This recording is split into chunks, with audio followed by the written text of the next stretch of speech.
चलिए इस वीडियो में शुरू करते हैं प्रश्नावली 8.2 का सवाल नंबर 5 से। तो सवाल नंबर 5 कह रहा है एक समांतर चतुर्भुज ए बी सी डी में। तो ए बी सी डी ये हमारा पूरा एक समांतर चतुर्भुज है, अर्थात इसकी आमने सामने की भुजाएं बराबर हैं। ई और एफ क्रमशः भुजाओं ए बी और सी डी के मध्य बिंदु हैं। जो भुजा ए बी है इसका मध्य बिंदु ई तथा जो भुजा सी डी है इसका मध्य बिंदु एफ है। उसके बाद कह रहा है दर्शाइए कि रेखाखंड ए एफ और ई सी विकर्ण बी डी को समत्रिभाजित करते हैं। अर्थात ये जो रेखाखंड ए एफ और ई सी है यह समांतर चतुर्भुज के विकर्ण बी डी को समत्रिभाजित अर्थात पूरी भुजा को 3 बराबर भागों में बांटती है। अर्थात ये भाग बराबर ये भाग बराबर ये भाग, ये तीनों भाग को हमें बराबर सिद्ध करना है। अर्थात डी पी बराबर पी क्यू बराबर क्यू बी, ये हमें तीनों सिद्ध करना है। तो प्रश्न में कुछ खास दिया नहीं गया है, तो हमें जो सिद्ध करना है उसे लिख लेते हैं। तो यहाँ पर लिखेंगे सिद्ध करना है कि डी पी बराबर पी क्यू बराबर क्यू बी, ये हमें सिद्ध करना है। ठीक है, तो अब हमें इसे सिद्ध करने के लिए लिखेंगे उपपत्ति। तो पिछले प्रश्नों में हमने उपपत्ति हेडिंग नहीं डलवाया था, तो आप लोग अपने आप से उपपत्ति हेडिंग अपने आप से डाल लीजिएगा। तो उपपत्ति का मतलब होता है कि जहाँ से हम लोग प्रश्न को सिद्ध करने के लिए हल करना स्टार्ट करते हैं वहीं से हम उपपत्ति हेडिंग डालते हैं। भुजा ए बी बराबर है भुजा सी डी के।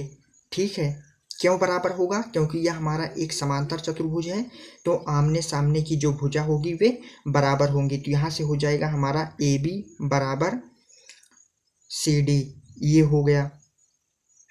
अब ये हो गया तो हम 1/2 ए बी बराबर 1/2 सी डी लिख सकते हैं। क्यों लिख सकते हैं?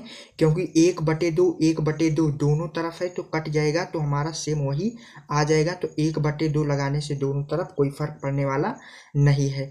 अब 1/2 ए बी का मतलब समझिए। देखिए ये पूरी भुजा ए बी है, तो 1/2 मतलब आधा, तो ए बी का आधा हमारा ए ई होगा। क्यों होगा? क्योंकि यह एकदम बीचों बीच पर स्थित है, अर्थात ये भाग बराबर है ये भाग। तो 1/2 ए बी को हम लिख सकते हैं ए ई, तो यहाँ से हो जाएगा हमारा ए ई, ये हो गया। बराबर है तो बराबर लगाएंगे।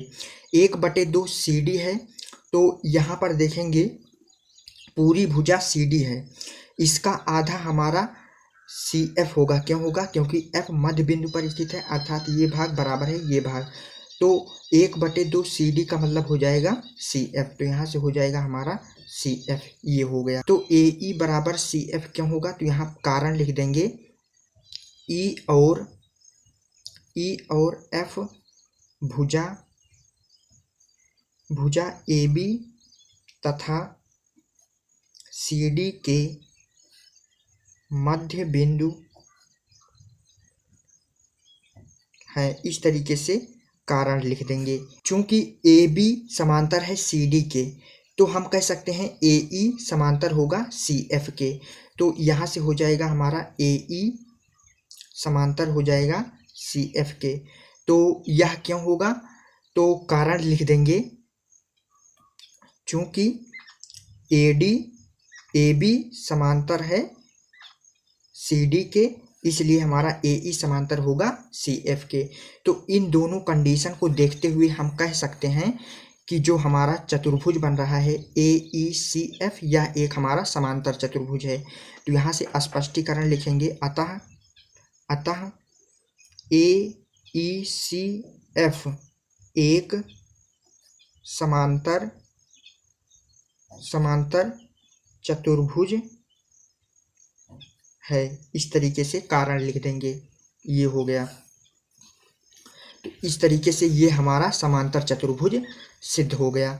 अब यहाँ पर हम लोगों को एक त्रिभुज दिख रहा होगा, त्रिभुज ए बी पी, ये त्रिभुज दिख रहा होगा। तो इस त्रिभुज में अब हल करेंगे, तो लिखेंगे त्रिभुज ए बी पी में।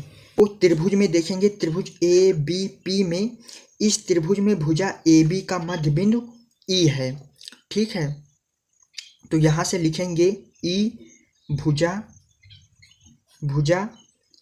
ए बी का मध्य बिंदु है, मध्य बिंदु है। क्यों है, कारण लिख देंगे, प्रश्न में दिया है ये। तो इस तरीके से कारण लिख देंगे ब्रैकेट के अंदर, ये हो गया। उसके बाद देखेंगे तो हमारा जो भुजा एपी है वह समांतर होगा क्यू ई के, ठीक है। तो यहाँ से हो जाएगा हमारा एपी समांतर होगा क्यू ई के। क्यों होगा, क्योंकि हम लोगों ने सिद्ध किया कि ए ई सी एफ यह एक समांतर चतुर्भुज है, तो इसमें आमने सामने की भुजाएं बराबर व एक दूसरे के समांतर होंगी। अर्थात अगर ये पूरी भुजा समांतर है इस भुजा के, तो ये इतना समांतर होगा इसके, ये हो गया। यहाँ पर इन दोनों कंडीशन को देखते हुए यहाँ पर हमारा मध्य बिंदु प्रमेय का विलोम लगेगा, क्योंकि इस भुजा का ये मध्य बिंदु है और ये दोनों भुजा समांतर है, तो इस इतनी भुजा का ये बिंदु क्यू मध्य बिंदु होगा, ठीक है। तो यहाँ से हमारा हो जाएगा, तो यहाँ से हो जाएगा क्यू भुजा पीबी का मध्य बिंदु है। अब यह क्यों होगा, तो कारण लिख देंगे ब्रैकेट के अंदर, मध्य बिंदु प्रमेय के विलोम से, ठीक है। तो मध्य बिंदु प्रमेय के विलोम से ये होगा। अब हमारा यह आ गया। अब इसका मतलब हुआ जो यहाँ पर अगर यह मध्य बिंदु है तो ये भाग बराबर होगा इस भाग के, अर्थात हमारा पी क्यू बराबर होगा क्यू बी के। तो यहाँ से हो जाएगा हमारा पी क्यू बराबर क्यू बी, यह आ गया, ठीक है। अब हमारा ये दो भुजा बराबर सिद्ध हो गया। अब हमें एक भुजा और बराबर सिद्ध करना है, ये वाली भुजा बराबर सिद्ध करना है इसके। तो इसके लिए क्या करेंगे, लिखेंगे त्रिभुज क्यू सी डी में। तो यहाँ पर लिखेंगे त्रिभुज क्यू सी डी में। तो इस त्रिभुज में देखेंगे इस त्रिभुज में भुजा सी डी का मध्य बिंदु एफ है। तो यहाँ पर लिखेंगे भुजा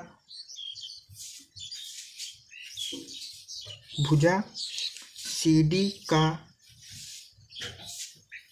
मध्य बिंदु एफ है। क्यों है, तो कारण लिख देंगे, प्रश्न में दिया है इस तरीके से, ये हो गया। और उसके बाद भुजा पी एफ समांतर होगा भुजा क्यू सी के। क्यों होगा, क्योंकि हम लोगों ने इसको समांतर चतुर्भुज सिद्ध कर दिया है, तो ये इतना समांतर होगा इसके। तो यहाँ से हो जाएगा हमारा भुजा पी एफ समांतर होगा भुजा सी क्यू के, ये हो गया। यह क्यों होगा, तो कारण लिख देंगे, चूंकि ए ई सी एफ समांतर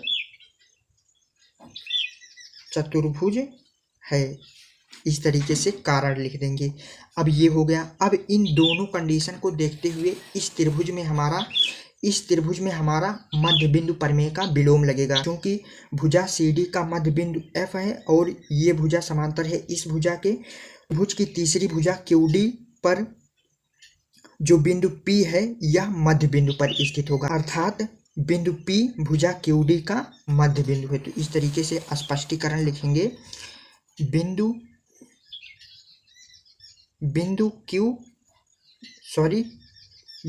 P भुजा क्यू डी का मध्य बिंदु है। क्यों होगा, तो कारण लिख देंगे, मध्य बिंदु प्रमेय के विलोम से, इस तरीके से कारण लिख दें। तो यहाँ से हमारा हो गया ये इस भुजा का मध्य बिंदु है, अर्थात ये वाला भाग बराबर हो गया इस भाग के, अर्थात डीपी बराबर हो गया पी क्यू के। तो यहाँ से हो गया हमारा अतः डीपी बराबर हो गया पी क्यू के, ये हमारा हो गया। अब हम इसको समीकरण नंबर 1 मान लें और इसको समीकरण नंबर 2 मान लें, तो यहाँ से हो जाएगा हमारा, लिखेंगे समीकरण 1 व 2 से, समीकरण 1 व 2 से हमारा हो जाएगा, देखिए यहाँ पर पी क्यू बराबर आ गया क्यू बी के और यहाँ पर डी पी बराबर आ गया पी क्यू के। ठीक है, तो यहाँ पर डी पी बराबर पी क्यू है, तो यहाँ से हो जाएगा हमारा डी पी बराबर पी क्यू है, तो इसको लिखेंगे डी पी बराबर पी क्यू। अब यहाँ पर पी क्यू बराबर है क्यू बी के, तो यहाँ से हो जाएगा पी क्यू बराबर क्यू बी। तो जो हमें सिद्ध करना था ये हमारा सिद्ध हो गया। तो प्रश्न नंबर 5 में यही हमें सिद्ध करना था, तो ये हमारा सिद्ध हो गया। तो आई होप आपको सवाल नंबर 5 अच्छे तरीके से समझ में आ गया होगा। सवाल नंबर 5 को कैसे सिद्ध करेंगे, तो इस तरीके से सवाल नंबर 5 को हल करना है।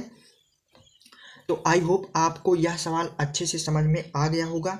तो आप लोगों को नोट्स चाहिए तो इसी वीडियो की डिस्क्रिप्शन में जाइए, वहाँ से आप लोगों को टेलीग्राम चैनल का लिंक मिल जाएगा। वहाँ से आप लोग जितना भी नोट्स मैंने प्रोवाइड कराया है वहाँ से आप लोग डाउनलोड कर सकते हैं। तो आज के लिए इतना ही, मिलते हैं किसी नेक्स्ट वीडियो में, तब तक के लिए सभी दोस्तों को जय हिंद।